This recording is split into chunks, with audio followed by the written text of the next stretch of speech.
Bellach, gellir mwynhau y bandstand yn ei ogonion llawn.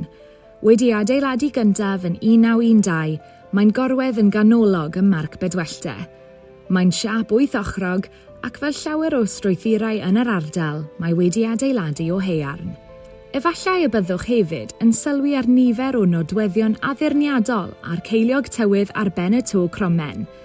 Yn 2001, caniataodd arian o gronfa dreftadaeth y Loteri Genedlaethol yw adfer yn llawn gan cyngor tref Tredegar.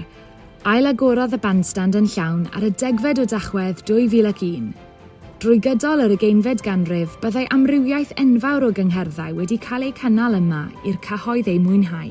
Yn ei swyddogaeth bresennol, yn wahanol i lawer ohonynt sydd wedi ei anghofio ym mhob ran o'r wlad, mae'r bandstand hwn yn cael ei ddefnyddio'n llawn i gynnal nifer o ddigwyddiadau.